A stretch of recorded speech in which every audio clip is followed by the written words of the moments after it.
Good evening, this is Christine. I've produced a number of videos showing to the effect of the homeless people and what they're going through. I'd like to talk a bit more about the tenants, such as myself, who are living in Lower Town, and the effects that the homeless people have on us, and what happens when they get into our buildings right now. What you're looking at right now, oh, this is, by the way, November the 25th, 2022. What you're looking at right now is a picture of one of our homeless people sleeping in our stairwell. He's made himself, as you can see, quite comfortably at home, as they usually do when they manage to get into our buildings. I can show you another picture of the gentleman. Again, here he is. This is what it looks like from the other view, looking down the stairwell. At this point, it was a matter of having to call our security for Ottawa Housing, which I cannot complain about our security. They are doing the best they can, but they're undermanned as well. They don't have enough security officers to do 30,000 buildings across the city. They respond as soon as they can.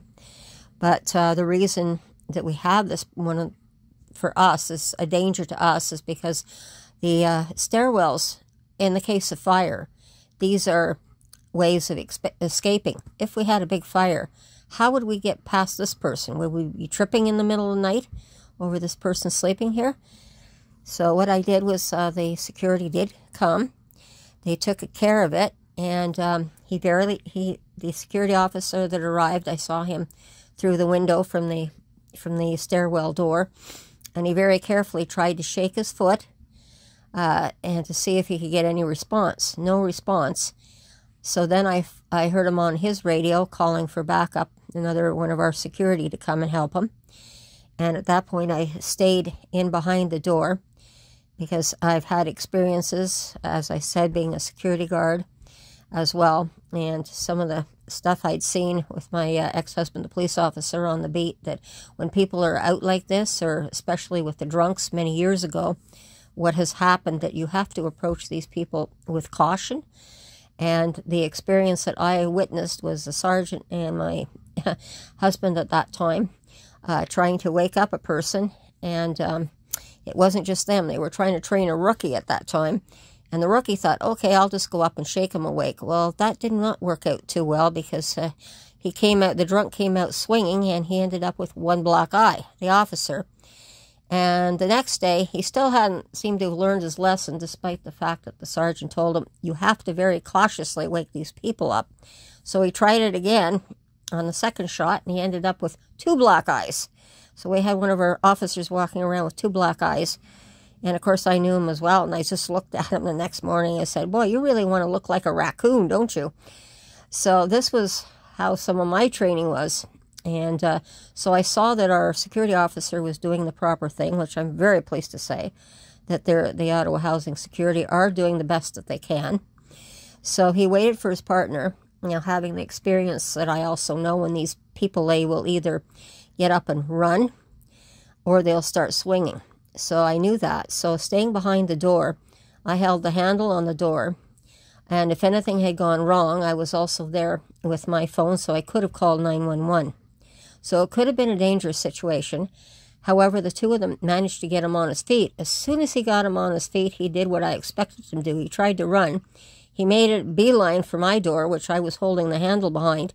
But all he could see with the small window in the door was his face. So I think he believed he was running into more security after seeing our security guards in their uniform. But I wasn't really worried as well, because our two security officers were right behind him. So they took him out very carefully. But for people on the street, don't wake them up. If you have to get the police, let them handle it. So this is one of the things that I wanted to show you here. Now the next picture I want to show you is just behind the, okay, where are we here? Okay, this is the glass for the stairwell door.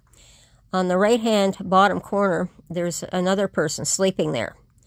And when you again look down towards the stairwell, you'll just see a little bump. There's another person sleeping in the hallway there. Again, This next picture, this is on the landing, just below. Another person sleeping. This is all their junk. And this is what they do, is they leave all their belongings behind when they do leave. Or we're expected to get out in the case of fire, which is very dangerous in the middle of the night if the fire alarms do go off. And how do we get out? This could be, we could be tripping over this and falling in and injuring ourselves. Now this is another photo. Not only do you see this on the streets, this is what we have to walk through to get down our stairwell. And of course, again, the stairwells are the fire exit. There are fire rules that are in place that these stairwells have to be kept clear so people can get out in case of an emergency. Now, here's more junk left behind that people need to see. This is what they leave behind. They are just terrible. Here again is another picture of another time of junk left behind. And this is, there are some pictures here that show very clearly that oftentimes we have pictures where I've had taken pictures and it's brand new clothing. Oftentimes it's clothing that people donate.